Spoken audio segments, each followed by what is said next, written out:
Olá, me chamo Sabrina Andrade, sou nutricionista e seja muito bem-vindo a mais um episódio do Viverse Connect. E hoje nós vamos falar de como a alimentação não está só naquilo que você coloca no prato, mas tem tudo a ver com a nossa saúde mental. E para falar desse assunto tão importante e interessante, eu trouxe um especialista nesse assunto, Dr. Hernando. Olá, sou o Dr. Hernando, médico, especialista em cuidados de saúde mental aqui do Complexo Vivares, e hoje nós vamos falar justamente sobre essa relação entre intestino e cérebro, o quanto que a nossa alimentação influencia diretamente nas nossas emoções e em todos os transtornos mentais envolvidos dentro da psiquiatria. Então, o clássico do consultório é o paciente chegar, querer resolver ali a sua ansiedade, sua depressão, seus transtornos mentais apenas com a pílula mágica, e a gente sabe que isso não acontece. É importante olhar toda a rotina, toda a base biológica daquele indivíduo e, como estamos falando hoje, principalmente a sua nutrição, como que ele se alimenta, como que ele cuida daquele seu intestino. Existe uma frase na medicina que é muito atribuída a Hipócrates de que todas as doenças começam no intestino, isso há muito tempo atrás. E a gente vem falando cada vez mais sobre isso, porque antes, quando a gente pensa, o paciente ele tem ali um transtorno mental, onde é que está o problema? A gente tende a pensar que está na mente. Tem um problema no intestino, tem um problema no estômago, o problema é com o intestino. Isso a gente entende que não é mais assim. A medicina moderna ela atravessa essa fronteira de que todos os sistemas estão muito bem integrados. E grande parte das doenças, cada vez mais, têm sido atribuídas a problemas intestinais, a neuroinflamação. E isso é muito importante a gente ver isso na prática, Sabrina? Exatamente, doutor Hernando. E além disso, a gente vê um boom no mercado de fibras, probióticos. Está todo mundo começando a se preocupar mais com saúde intestinal. E não é à toa que nosso intestino é nosso segundo cérebro, 90% da nossa serotonina, que é o neurotransmissor da felicidade, ele é produzido no intestino. Então, quando ele está inflamado, não vai crescer da maneira certa. E tem vários estudos que a gente até já comentou sobre, de pessoas com depressão, que é analisada a microbiota, e aquela microbiota tem pouca serotonina, está inflamada, então acaba interferindo no nosso humor também. Com certeza, hoje, inclusive, muito tenta se estudar sobre a origem da depressão, sobre a origem dos transtornos mentais. Existem várias teorias e cada vez mais as doenças mentais ganham força na teoria da neuroinflamação. O indivíduo que está ali com o intestino inflamado, ele vai tender a ter mais transtornos da mente, e outras doenças também que a gente conhece dentro da medicina. Inclusive, tem alguns estudos que mostram, dentro do paciente depressivo, que ele começa pelo menos 10, 15 anos antes a manifestar algumas alterações de marcadores inflamatórios já no indivíduo, ali no organismo. Então isso é muito interessante quando a gente começa a entender um pouquinho essa relação, justamente do famoso eixo intestino-cérebro. E é muito legal que no consultório eu recebo muitas mulheres que têm aquela rotina louca de família, trabalho, filhos, e aí entra também os fatores estressores da rotina. Hoje na sociedade está todo mundo naquela rapidez, querendo digitalizados, algo prático. E aí a gente vê, como vai inflamando o corpo de modo geral. E aí eu vejo a importância também da psiquiatria juntamente com a nutrição. Porque muitas dessas mulheres buscam aquela fome emocional, que a gente chama, que teve um dia cansativo e eu mereço um docinho. E aí vai tornando um ciclo vicioso. E aí eu queria te perguntar como é que funciona essa liberação de neurotransmissores, como é que o nosso corpo reage nesse ciclo e como a gente pode sair dele. Essa liberação de neurotransmissores de prazer vai acontecer principalmente em alimentos ricos em açúcar, em alimentos ricos em carboidratos. E isso vai gerando um ciclo vicioso porque dá essa falsa sensação de prazer. Mas como eu ia falando, geralmente vem depois associado de um sentimento de culpa, ali aumentam os sintomas ansiosos e para compensar aquela ansiedade, o paciente acaba recorrendo novamente a uma alimentação. É claro que a gente não pode culpabilizar o paciente por conta disso. O fato dele ter um transtorno de ansiedade também não é culpa dele. Ele ter chegado a esse ponto não é culpa dele. Mas a gente precisa entender também da responsabilidade desse caminho, desse processo. Mudar dá trabalho, entender ali como se organiza essa rotina, fazer mudanças vai dar trabalho. Você organizar, planejar refeições, entender o que você vai se alimentar, de repente se restringir ali a esses pequenos prazeres, tudo isso exige uma mudança. E isso é muito importante dentro de um processo de melhora. O paciente tem que estar disposto também a se responsabilizar por essa mudança. Uhum. Achei muito legal que tu citou essa parte comportamental da mudança, né? Sim. E é isso que a gente trabalha muito na nutrição. Nunca é só um encontro, né? É necessário realmente... As pessoas não mudam do nada, Sim. né? Como a gente diz. Então tem que ser de escadinha em escadinha até chegar lá. E aí eu queria te perguntar quais são os teus principais estratégias, na verdade, para lidar com esse paciente que tem múltiplas coisas, que entre intestino, saúde mental, alimentação, né? Como fazer esse processo de mudança de mentalidade? No mundo ideal, a gente vai tentar trabalhar todas as frentes. A gente sabe que às vezes não consegue, né? Isso vai depender muito de cada caso. É isso que a gente faz muito aqui na Vivaz também, de entender o que cada paciente está precisando naquele momento, né? Muitas vezes eu vou ter um paciente que colapsou, que está totalmente esgotado emocionalmente. Eu não tenho como exigir dele que ele vá se alimentar bem, que ele vá praticar uma atividade física, que ele vai dormir simplesmente de uma hora para outra. Às vezes eu vou precisar medicá-lo, recuperar, dar um pouquinho de estabilidade emocional para começar a trazer essas outras frentes, que também é importante. E entender aquele paciente, né? Sim. Qual a estratégia que ele vai conseguir seguir, qual seria o ideal para ele, né? O caminho que levou ele até ali, né? Geralmente a gente pega ali já erros alimentares, problemas já desde a infância, né? A gente pega estruturas familiares totalmente desorganizadas, que nunca tiveram ali um bom exemplo nutricional, muitas vezes nem conhecimento, né? Porque isso é uma das coisas que vem mudando muito. Sim, né? Todo mundo sabe tudo sobre nutrição, alimentação saudável. Eu sou de uma geração que, para os meus pais, por exemplo, era um prazer para eles poder comprar aquelas papinhas industrializadas e me proporcionar aquilo. Sim. Né? Então, a gente vem mudando um pouco dessa ideia, né, do quanto que a nossa geração vem sofrendo com o aparecimento de diversas outras doenças, né, de base de industrializados, de uma alimentação inadequada. Graças a Deus isso vem mudando, mas é difícil muitas vezes a gente ter essa mudança e esse entendimento de que aquilo também é importante. Né?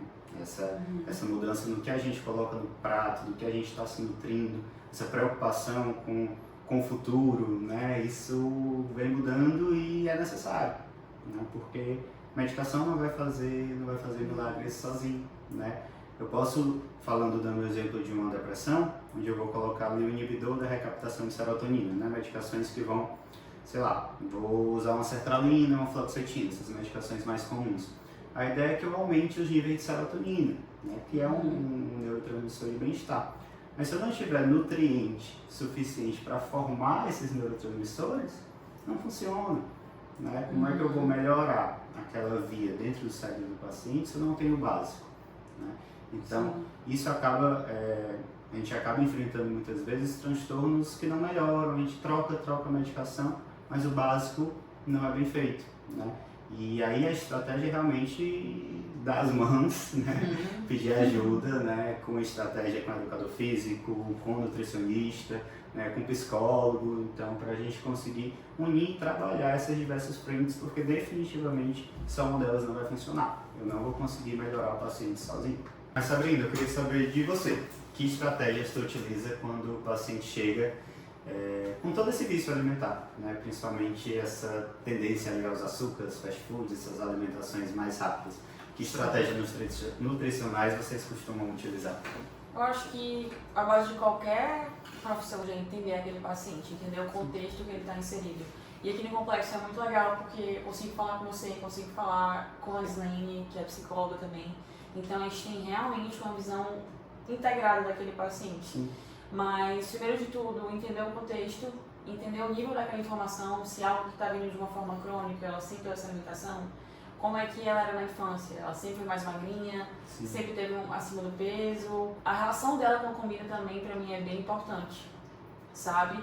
Então, entender por que ela vai buscar aqueles alimentos, né? Se é algo da rotina. No consultório, eu sempre tento aliviar o estresse de alguma forma, né? Que vai até um pouco fora do eixo da nutrição, mas vamos tentar achar um hobby, tentar, em vez de, quero comer um chocolate, vamos tentar, correr, nadar, fazer o nosso mental de algum outro esporte, né? Entender o que é que pode aliviar aquele vício por doce, né? Porque ninguém é realmente viciado em doce. Todo mundo fala, sou viciado em doce, mas será que é mesmo?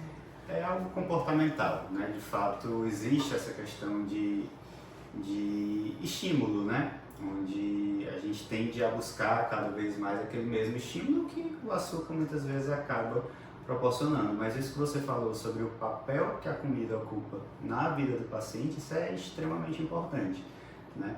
Porque em muitos casos a comida é o único prazer que aqueles pacientes estão tendo.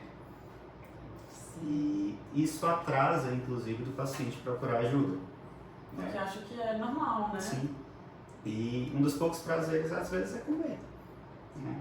Vou procurar um nutricionista que já tem aquela ideia de que vou passar fome, não vou comer nada, aquela falsa impressão que muitas pessoas acabam tendo, né? E a gente precisa justamente trazer essa nova visão e também dar a opção de novas fontes de bem-estar, né? De atividade física, de rotinas de prazer. A gente acaba entrando muito nessas áreas porque é importante. Para o plano nutricional funcionar, você acaba tendo que entrar com essas outras estratégias, né? Porque senão não funciona, né? Se eu só tiro aquele pouco que trazia na visão dele um certo bem-estar e a gente não oferecer outras alternativas dele se sentir bem, ele vai desistir do processo, né? E muitas vezes até piorar sintomas depressivos, sintomas ansiosos ali em um primeiro momento, né? Isso acaba acontecendo muito, inclusive, hoje que a gente fala muito sobre as canetinhas emagrecedoras, né? Pacientes que descontam muito aquela ansiedade na alimentação, a partir do momento que entram com uma canetinha emagrecedora e ele não consegue mais comer aquela mesma quantidade, tem uma sensação de vazio, né? Cadê aquele prazer que estava ali, né? É claro que a longo prazo, com o processo de emagrecimento, redução de inflamação, a gente tem tudo para melhorar também os sintomas mentais, né? Mas em um primeiro momento, isso pode dar uma piorada, uma desorganizada, e o paciente se sentir perdido. Cadê aquilo que estava me fazendo bem, né? Isso quando eu falo bem, é na cabeça do paciente, na visão dele, né? Nossa, tu me fez lembrar agora de outra vertente mais relacionada a isso. De pessoas que começaram os análogos, estão no uso da canetinha, e aí elas param de comer. E elas acham aquilo incrível. E aí elas vêm pra mim e ficam, não, eu não jantei. Tipo, eu pulei o jantar e eu só comi uma proteína hoje. E eu fico assim. E aí daí vem queda de cabelo, falta de ânimo pra viver, literalmente. Sim.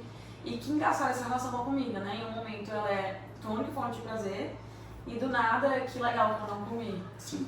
Né? E a gente precisa de um mínimo de comida pra pelo menos suprir a nossa energia basal, né? Pra sobreviver. Então, como a cultura do magras, mas também da comida como fonte de prazer, né? Muito curioso. Magras e muitas vezes faltando vitamina, sem cabelo e sem energia, né? Sim.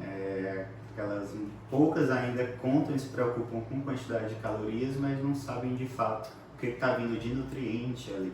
Então... E quando a gente fala dessa relação cérebro-intestino, a gente não está falando simplesmente de dietas hipocalóricas, não disso, mas de realmente fornecer nutrientes importantes. Sim. Né? Da gente conseguir fazer uma nutrição equilibrada e diversificada, né? De micro e macronutrientes, né? Já entrando um pouquinho na tua área, mas isso é muito importante. Sim. E ainda mais que hoje também um estereótipo muito comum são mulheres que treinam muito, fazem, sei lá, 3 treinos por dia e comem a mesma coisa. Pulo jantar, pulo café, acho que tá arrasando. Sim. Mas sem vitaminas, risco de lesão muito aumentado. Então é uma coisa que vai, né, levando a outra. E acabam recorrendo à praticidade, né? Vão repor nutrientes, vão fazer reposição hormonal, né? Não que isso não seja indicado ou importante para alguns pacientes, mas invertem um pouquinho a ordem, né? O que claramente conseguiria receber e se nutrir através da alimentação acaba não acontecendo. Sim. E voltando ao tópico que você me perguntou em relação a como tratar essa inflamação causada pelo estresse, né, ultraprocessados, assim, eu gosto muito de começar pelo básico. Água, sono, né, a gente sabe como o sono é importante na regulação de vários hormônios, principalmente na sensação de fome e saciedade, né? Então eu tento fazer essas mini metas de água, sono, exercício, se a pessoa realmente faz, o que a gente pode ajustar. Eu gosto muito de perguntar da intensidade do treino, como ela se sente nesse treino, se tem ficha, né, com o personal. Mais uma vez salientando, né, essa saúde integrada. Sim. E em relação à suplementação, eu sempre gosto de começar com o básico e depois a gente pensa em algum suplemento, né, talvez um fitoterápico, uma cúrcuma, um ômega 3. Sim. Então, enfim, as estratégias são múltiplas, mas eu sempre gosto de pensar no básico, né, como a gente veio conversando, não ir direto pro soro, mas sim vamos conversar com a comida sim. E se necessário a gente pensa em algo a mais, né? O nome já fala de suplementação. Exato. Né? A gente pega vários pacientes que têm uma nutrição totalmente não balanceada, mas estão lá tomando seus suplementos, né, de diversas marcas e multivitamínicos, investindo muito dinheiro nisso, muitas vezes sem necessidade, sem saber se realmente o corpo precisa daquilo, né, porque realmente não faz o básico bem feito e a gente acaba procurando ali o caminho mais fácil. Né. Eu tenho uma curiosidade agora para te perguntar. Eu recebo muitos pacientes, hoje eu acho que é uma epidemia de deficiência de B12 e vitamina D. Sim. E assim, não só os alimentos, mas o que é que pode estar causando essa deficiência? Porque a vitamina D todo mundo fica, não, é só pro sol, né, que ela vai ser ativada, mas o que na tua opinião pode estar causando a deficiência dessas duas vitaminas? De fato, pergunta polêmica, né? Não sei se eu vou ter essa resposta para te dar. Mas de fato a gente fala muito sobre a importância de algumas vitaminas, vitamina D e vitamina B estão muito envolvidas, né, com processos cognitivos, com processos cerebrais. A vitamina D é uma que está muito relacionada, assim, né, à questão da exposição solar, né, a gente fala muito, mas também exercício físico, exercício de força, exercício resistido, né, isso acaba aumentando essa deficiência muito, principalmente em mulheres a partir dos 30, 40 anos, a gente começa ali a ter uma queda hormonal, geralmente perda de massa muscular também pode estar relacionado a isso, né, mas eu vejo muito mais fatores nutricionais mesmo. A gente desacostumou a comer muitos alimentos, né? Muitas coisas saíram da mesa. Né?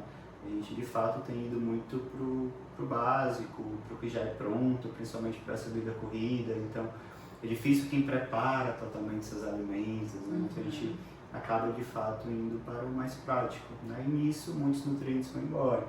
Né? Às vezes eu pergunto, não, como é que tá a alimentação? Não, eu estou como super bem, assim.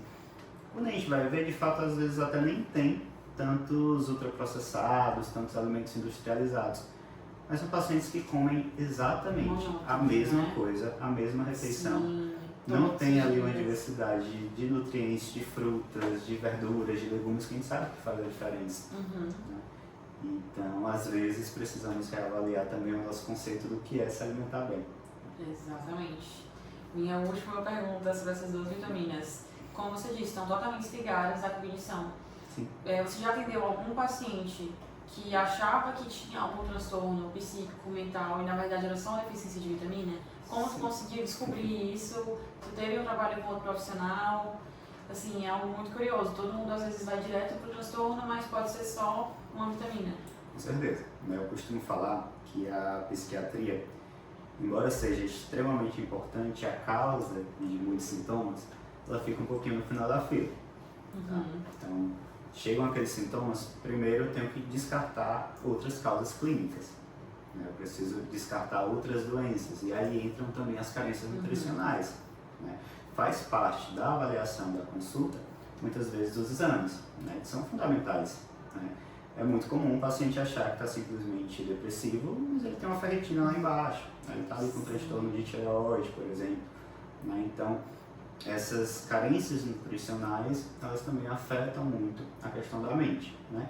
Na maioria das vezes, isso acontece de uma maneira concomitante, né? A gente acaba, muitas vezes, entrando com antidepressivo, tratando aquela mente, mas eu preciso também organizar essas outras questões. Às vezes eu vou precisar repor, né? Principalmente ferro, B12, vitamina D, que é muito importante, magnésio, ômega, né? Que são suplementações que são cada vez mais estudadas e estão em alta realmente, assim, dentro dos transtornos psiquiátricos, né? Mas é essa questão de não achar que o paciente vai melhorar apenas com aquela estratégia medicamentosa, vou precisar olhar também. Isso é muito comum, né? Principalmente anemia, deficiência de vitamina B, vitamina D, né? E às vezes é o que falta para o paciente melhorar, sabe? Eu entro com a medicação, o paciente até melhorei ali tantos por cento, a gente começa a estudar, pedir alguns exames a mais, ver que está faltando alguma coisa, repõe, de repente o paciente dá aquela melhorada que faltava. Então eu acho que a mensagem que fica para hoje é que a saúde é algo integrado, que a gente precisa de vários profissionais para cuidar de certo sintoma. Às vezes não é só uma deficiência de vitamina, às vezes não é só um transtorno mental, mas sim um como tem que ser tratado por vários profissionais. Então é por isso que aqui no Complexo Vivaz a gente faz questão de entender o seu problema e realmente tratá-lo da maneira correta. É isso, a ideia jamais é culpabilizar mais uma vez o paciente, falando, né, parece fácil realmente, mas muitas vezes vocês não vão conseguir sozinhos. É importante pedir ajuda, é importante procurar um profissional responsável para justamente ajudar a alinhar essas estratégias e de fato termos uma mudança efetiva aí em busca da melhora de qualidade de vida, de performance, de envelhecimento, que é o que a gente faz aqui no Complexo Vivaz. Se você gostou desse episódio, compartilhe com alguém que também goste desse tema e esperando vocês no próximo episódio. Isso, pessoal.